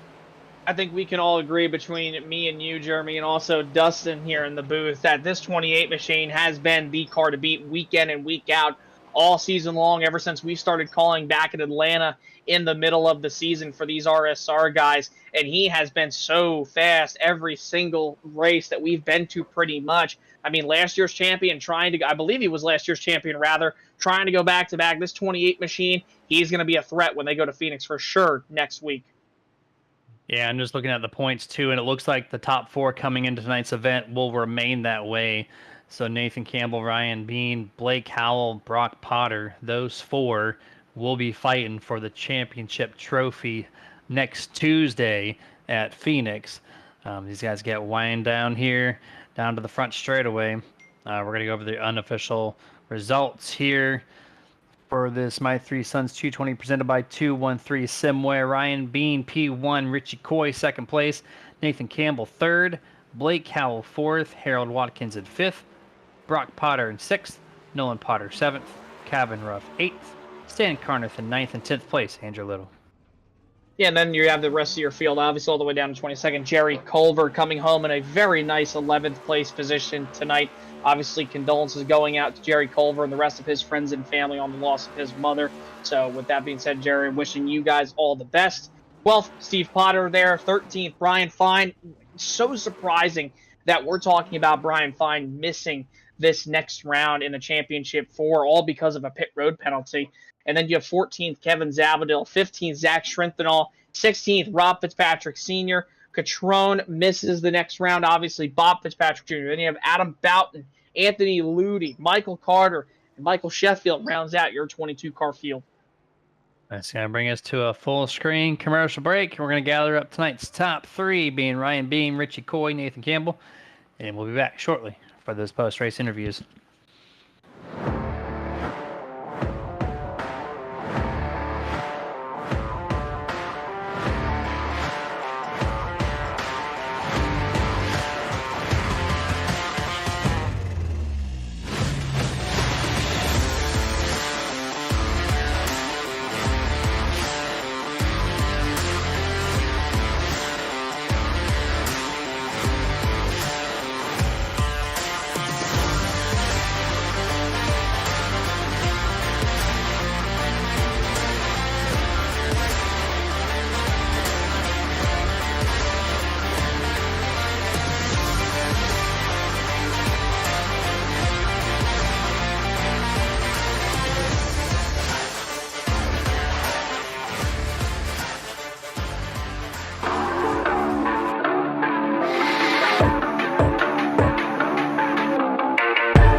And welcome to the Martin Sports Post Race Show. We have our top 3 gathered up here from this race, and I think the 45, Nathan Campbell, finishing P3 is going to be our first one. Nate, you got a copy? I heard something. I think I got you. So I'm going to go ahead and ask. Yeah, there we go. There we go. Much better. All good, man. Hey, congratulations on that epic race here. Auto Club never seems to disappoint for me personally, and that stage 1 was crazy. So many lead changes, so many different position swapping. Then it calmed down a little bit there in the middle of the race, and you had a really fast car, about 20 laps to go. What was the difference between you and your teammate? I'm not really sure. Well, I guess I know. I mean, he specifically was saving tires there early on to where, I don't really have too much to lose. So I was just going out there trying to lead as many laps as I could and just keep track position. Obviously, it worked out for him, and then it does not help when I slide through both of my pit stops. So that was kind of annoying. Lost probably a couple seconds there, but all in all, it was all right. I don't know if you guys have heard yet, but I'm actually gonna miss next week. Oh, So, no. Yeah. So not too thrilled about that, but that's the reason for the new car. I got a new job, so I'm gonna be the sales rep for Super ATV. They sell side-by-side accessories and things like that. So I just got to go down for training, of course, the week of the championship. But thankfully, we got the grand championship after that. I know that track's not announced yet, but we'll be looking forward to that. So no big deal. Wow. Well, that's a big shock to us here, Nate, in the booth. But hey, man, congratulations on that for sure. But I guess obviously with the run you had this year in the playoffs, man, how do you feel like your chances are going into next year for a title? You've been week in and week out fast. compared to your teammate Ryan Bean, who's been really the class of the field all year. But as every race is going by, you seem to get faster and faster and faster and seem to put on more of a show, and you're almost equal to him now at this point, it looks. Yeah, we're definitely getting there. Definitely can feel my improvement consistently, so I'll continue to improve next year, and hopefully, I'm sure we'll get some new guys in too. So hopefully that'll shake things up a little bit. But now, me and Bean practice together all the time, so I can't thank him enough, and all the boys whenever we get together and we're able to practice. So definitely couldn't do it without everybody else running laps with me. That definitely helps out for sure, man. And well, I guess and do what you can in training since you can't be here. Yeah, I know. Yeah, I'm gonna That's be tough, 5.5 man. hours away, so. Just bring the rig. You got it. Dude, so much work. That's all right. Just Do you guys know that we have another championship race after Phoenix? no, yeah, I heard you say something about the grand champion. I have no idea what that is. So I enlighten I us here think since we that got you. well, I believe since we split the season up, part one, part two, the top two from each go on to the grand championship race. From what I was told, maybe they took that out, but as my understanding was, we had one more race after Phoenix for the overall. Okay. Well, we'll have to see for that for sure. That'd be interesting to watch. And I'm kind of curious what venue that would be held at too. Yeah, But hopefully I'm not talking out of line, I guess, but I know that's what we did last year, so. cool, man. Well, I appreciate that heads up. And just bring a laptop, bring an Xbox controller, and get the Dude, job done here right. next week. Um, but the floor is yours. Final thoughts before we let you go this evening. Yeah, thanks everybody tuning in, friends and family. I got to thank Harold coming through for the paints like usual too. I forgot to shout him out last time we were all together, but shout out to the new gig, Super ATV. Check them out online if you guys haven't heard of them before. I don't know if you got any ATVers or side by side guys out there, but yeah, check that shit out. Yeah, absolutely, man. Well, appreciate you, and we won't catch you next week, but take good care, and maybe Hopefully we'll catch one you in more 2 week. weeks. Yeah, hopefully. That's what I'm just gonna will that into happening. So. If it wasn't happening, It's got to now. All right, man. Have a Yeah, good night. exactly. Yep. See you, man. That was number 45. Nathan Campbell here to break all the news to us here right during his post-race interview. And now it's time to bring in a very familiar face to us, the nerds. Number 19, Richie Coy. Congratulations on the runner-up finish. Yeah, first loser. What's up, nerds? First loser. Hey, you got all the gold yesterday, winning the championship race on the FTSR side. And man, you were so close. You had such a fast car, around 30 laps to go. And I questioned if you maybe burned up the tires a little too early. Was that the case? No, I don't think so. I was trying to pace myself and catch Ryan at the same time, but Nathan was behind us getting draft, and he caught me like a second and a half, 2 seconds, and he caught me right as I caught Nathan. Right as I caught Ryan, and then it was 2 against 1, and one zigged, the other one zagged, and I was in the middle. And Richie, congratulations, obviously, on finishing second, man. And also congratulations on that championship again yesterday for the Mach 1 Performance Cup Series. But obviously, I said it a couple times here in the broadcast. You said, obviously, coming into RSR, when we started talking to you for the first few times when you were up here on the podium in the booth with us, you weren't really too used to the fixed stuff, I believe, is what you said. Now that you're kind of having more and more races with the fixed setup stuff in this next-gen car, did you like out here tonight with obviously everybody being on that equal fixed setup, with how aggressive? I mean, for us up here in the booth, it was a blast to watch. You guys on the same setup were putting on such a hell of a show here. Well, this is the first time I'm not following a Monday night with a Tuesday night, so I don't have Monday night to screw up my Tuesday night. So when I went out to Auto Club, I didn't have anything to fall back on. Like, oh my God, I was able to do this last night, and I can't do that tonight. So I didn't have that issue tonight. And honestly, the setup, it was a handful, man. You couldn't get in the throttle. You had to modulate the throttle pedal. So I hated the setup and liked the setup. I didn't like the setup because it wasn't really my driving style. But on the same token, you really had to drive it. So I liked that aspect of it. And there was the beginning part of the race was freaking nuts, all over the top of each other. And I was just kind of like, all right, let's just get spread out a little bit so we can get some racing in. And yeah, we came home P2 tonight. I think I had something for Ryan if it was just me and him. I think I had something for Nate. It was just me and Nate, but Nate and Ryan together versus me, it was just a little too much for me. They were drafting each other, and then they would go high together, and then catch up to one, and then they would, it was a little bit too much for me to be able to beat by myself. Yeah, I think I notated that too. I noticed that the 45 was definitely in the wake of the 28 where he could to keep you kind of at bay there behind the 45. But at the very end, you're able to squeak out that second place finish. I think I saw Nathan hit the wall there in the backstretch on the white flag lap. So enabled you to get around and pass him in turn 3 and 4. And that was it there. But congrats once more, man. You got the championship yesterday. You got a runner up here, second place tonight. So overall, that's a pretty awesome week, I would say, from the sim world. But final thoughts before we let you go tonight. Yeah, not too bad. Third last night with championships. Actually, 2 championships to see in the overall. So last night was really good. I mean, tonight was a good race. I mean, it was the beginning part of tonight was really, really, really tough because of everybody on top of each other. But it was. I think overall it was a fairly respectful race, which is nice. Me being the new kid on the block, sometimes you don't get the respect that some other guys do. So I appreciate that. So I appreciate everybody in the league. I appreciate my team for allowing me to come in, and the admins allow me to come in and have some fun with you guys on Tuesday nights. And I'm looking forward to heading to Phoenix next week and seeing if we can't steal a win next week and get one of these bad boys. Yeah, sure. That'd be awesome to see you here in Victory Lane next week. But go ahead and take the rest of the night off, and we'll catch you next Tuesday. All right. Thanks, guys. Thanks to the Yes, nerds as sir. always, and we'll catch you. I appreciate you.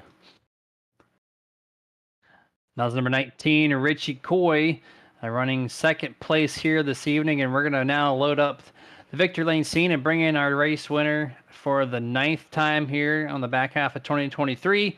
Ryan Bean, congratulations. Put yourself into the round of 4 championship race next week with that win. And 9 wins, man, that's awesome. Yeah, I mean, I'll tell you what, 9 wins is a lot, but it felt like I was on a little dry streak there. Last week broke my heart not winning that race. I'm sure Nate let you guys know how much that one meant to me, but I got him back today, so we're even. You did.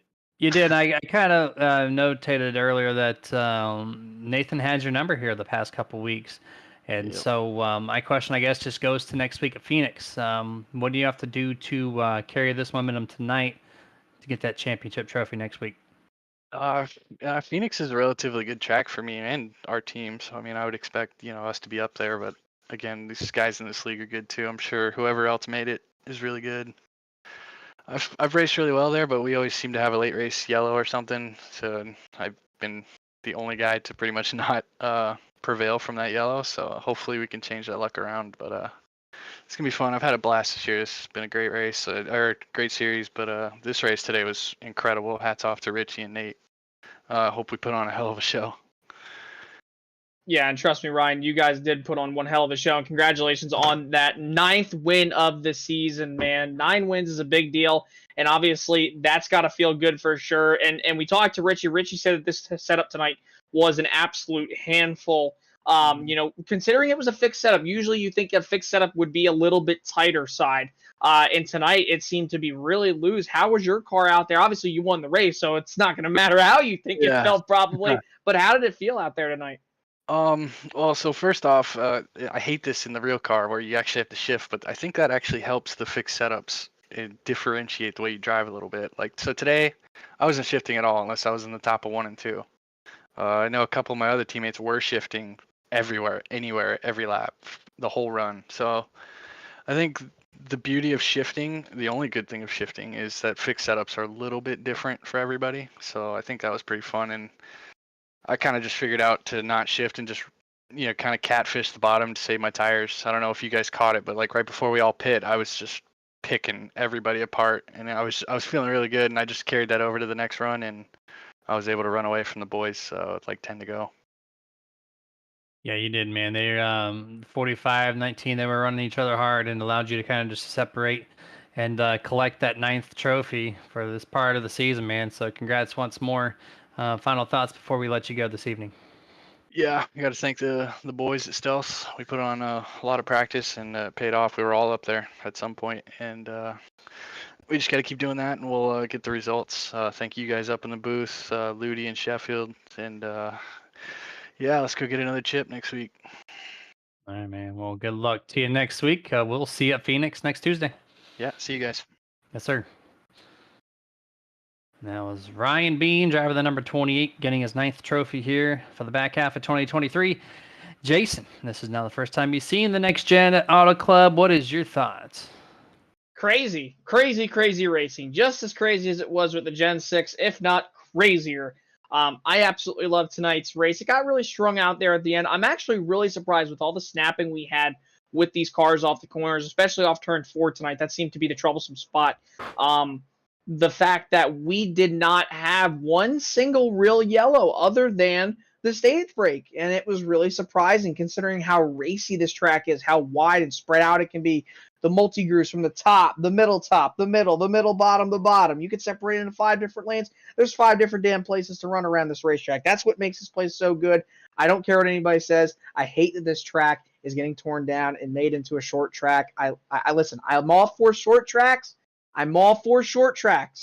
But with the current package we have now in the Cup Series, I don't know if that's the best idea.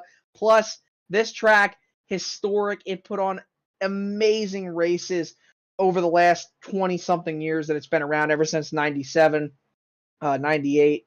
I mean, what a way, obviously. And I mean, realistically, guys, now that it's the off-season for real racing, and also coming up to the sim season, off-season, besides winter series and stuff like that for mostly short track stuff, we're not going to really see this track around anymore. So it's always cool to see that on iRacing we can have these tracks scanned, like they did many years ago for the service, and that we could still race and put on shows here for obviously good racing, good broadcast, entertainment, but also nostalgia. So had a blast calling tonight, and I'm really looking forward to next week's race at Phoenix.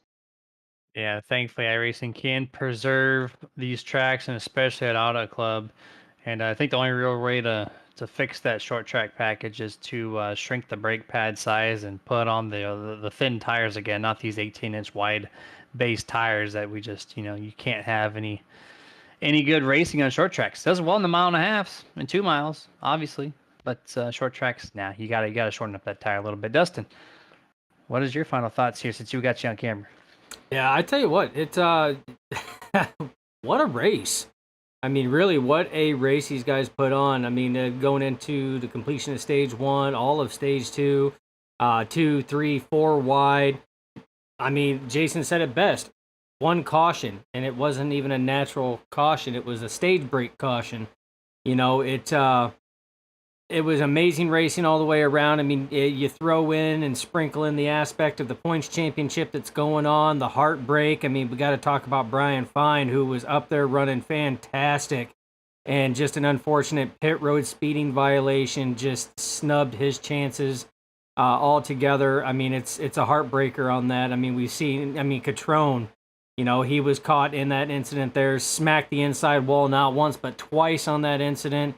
Took him out of contention, so it was a lot of amazing racing, really showcasing what these drivers in the RSR Next Gen Cup Series can do. But then again, with the points championship, that's just the way what the format is. I mean, you got to have those Cinderella stories, and then you have to have those heartbreak stories as well. And unfortunately, we definitely seen that tonight. But I mean, overall, these guys put on a kick-ass show. Yeah, no doubt about it. And we appreciate you keeping up with all the cam work that we demand from you to bring some awesome shots. More Jason than anything time. else. He keeps me busy. I don't request too much, but this man here in the middle, he's a Bass Pro Shops jacket here is just, he puts you to work, guy. He does. He runs me through the ringer, but that's all right. That's all right. We make do, and he makes good calls and good demands, and we answer it. So it always puts on for a good show. Yeah, 100% there. But we're going to bring this thing to a close. Thank all of our partners one last time. Before we do so, they are on your right-hand side of your screen. So first and foremost, the league themselves here with this RSR Next Gen Cup Series.